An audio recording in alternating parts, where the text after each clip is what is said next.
Iran ইসরায়েলের ১২ দিনের সামরিক সংঘাতে নেতানিয়াহু ট্রাম্পের পক্ষে একতরফা অবস্থান নেয় আন্তর্জাতিক পারমাণবিক সংস্থার সঙ্গে সব ধরনের সম্পর্ক স্থগিতের সিদ্ধান্ত নেয় ইরানের পার্লামেন্ট। এবার দেশটির পররাষ্ট্রমন্ত্রী আব্বাস আরাঘচি জানান, আইএই এর সঙ্গে নতুন কাঠামোতে তেহরানের সম্পর্ক চলবে। স্থানীয় সময় শনিবার তেহরানে এক বৈঠক শেষে তিনি জানান, পার্লামেন্টে সদ্য পাশ হওয়া আইনে বলা হয়েছে এখন থেকে আইএই এর সব অনুরোধ খতিয়ে দেখবে ইরানের জাতীয় সর্বোচ্চ নিরাপত্তা পরিষদ।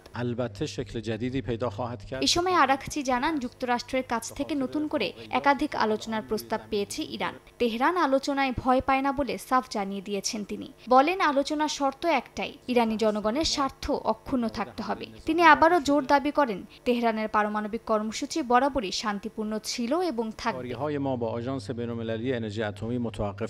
এ সময় আরাঘচি হুঁশিয়ারি দেন, ইরানের ওপর জাতিসংঘের যে কোনো তাৎক্ষণিক নিষেধাজ্ঞা পুনর্বহাল করা হলে দেশটির পারমাণবিক ইস্যুতে ইউরোপের ভূমিকার সমাপ্তি ঘটবে।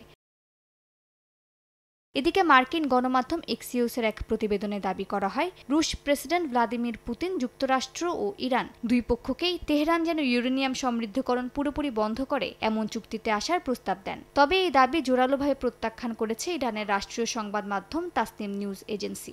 সংবাদ মাধ্যমটি জানায়, পুতিনের সঙ্গে আরাঘচির শেষ বৈঠকে এ ধরনের কোনো আলোচনা হয়নি। দাবিটিকে একেবারে মিথ্যা ও ষড়যন্ত্রমূলক বলে আখ্যা দিয়েছে তেহরান। পুতিনের এই অবস্থান নিয়ে সন্দেহ দেখা দিয়েছে ইরানের কূটনৈতিক মহলে। কারণ ইউক্রেন যুদ্ধে রাশিয়াকে ড্রোন ও ক্ষেপণাস্ত্র সরবরাহ করে আসছে ইরান। কিন্তু ইসরায়েলের সঙ্গে ইরানের ১২ দিনের যুদ্ধ চলাকালে রাশিয়ার ভূমিকা ছিল নিষ্ক্রিয়।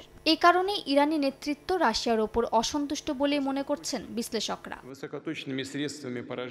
মালিহা সুহরওয়ার্দী, সময় সংবাদ।